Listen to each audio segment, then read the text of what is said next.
Welcome back to CBS Sports HQ. The NFL draft talk continues as we're 9 weeks away from draft night at Lambeau Field. Our own Ryan Wilson has released his latest top 10 prospects for the 2025 draft class. And on this list, you'll recognize some of these names, but where will they land? And will some things change after the combine, which is just a few days away? For more insight on this, let's go ahead and welcome Ryan to the program. Ryan, so great to see you. We're going to go through your pre-combine big boards here. We'll go through various positions, but I do want to begin with the quarterback position and the quarterbacks in this draft. We know some of the top two names in Cam Ward and Shedeur Sanders, but who else is a part of your top quarterbacks in this year's draft? Hey, Jordan, good to see you. This is essentially cramming for the test the night before. We're going to get through a lot of stuff in a short amount of time, so grab some Mellow Yellow or Mountain Dew and let's see if we can get through this thing. Start with the quarterbacks here. Cam Ward, Shedeur Sanders, we know about those guys. I want to see what Jackson Dart and Kyle McCord, and maybe more importantly, Jordan, Jalen Milroe, what he can do in Indianapolis to change maybe the narrative after a sluggish, if you want to call it, that Senior Bowl for Jalen Milroe. Best athlete in this quarterback class, one of the best athletes in Indianapolis. I want to see him throw with some consistency at the next level and see if he can sort of change the talking points we had coming out of the Senior Bowl at the end of last season. Cam Ward right now is QB1. Maybe that changes if Shedeur Sanders has some things to say next week in Indy with the on-field drills. Hopefully he'll do those, and of course with the interviews with the teams. All right, let's go ahead and get to the running backs here and break down this list for us. I know Ashton Jeanty has to be high up there, but who else is on that list?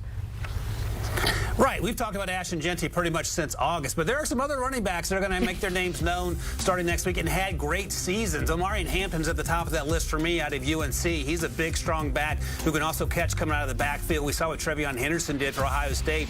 He has legit sprinter speed. I think he's going to run really well next week when we see him. And then you have Caleb Johnson. Some folks are a little higher on Caleb than I am. He reminds me a little bit of Le'Veon Bell coming out of Michigan State.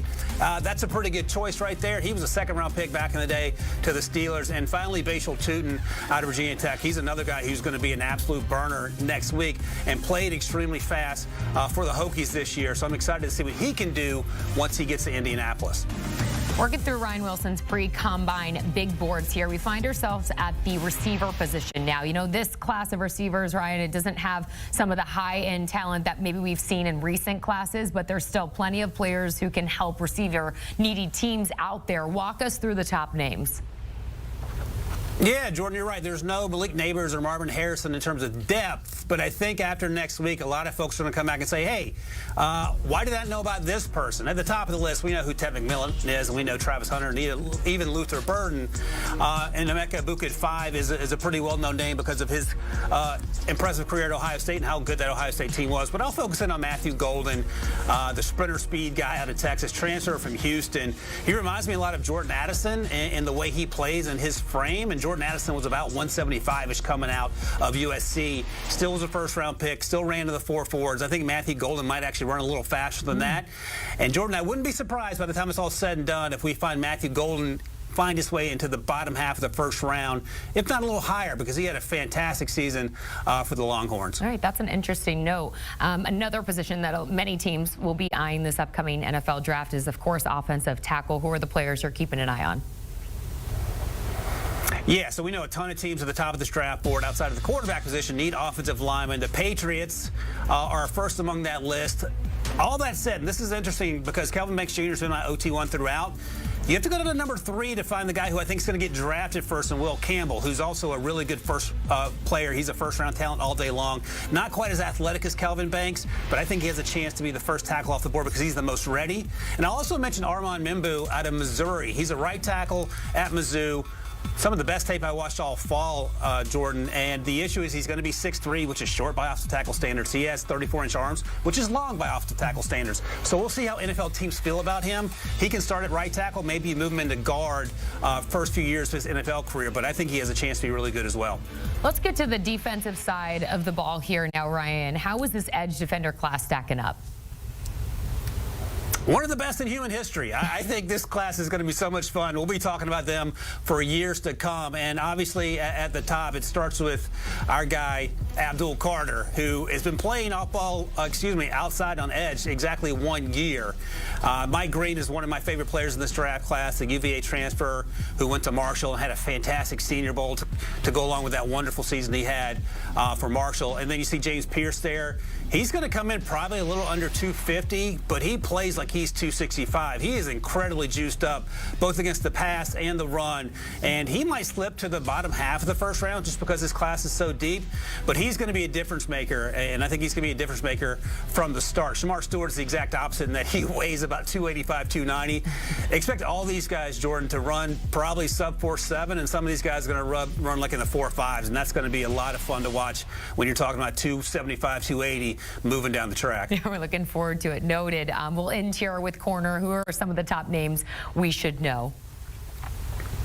Yeah, some guy named Travis Hunter apparently is pretty good. Heisman Trophy winner, can play wide receiver as well. So he'll be one of the first players drafted outside of the quarterbacks. Will Johnson was banged up for the second half of the season with a toe injury, but he's got Patrick Surtain vibes all day long when you watch him play. Jahdae Barron is, again, one of my favorite players on defense.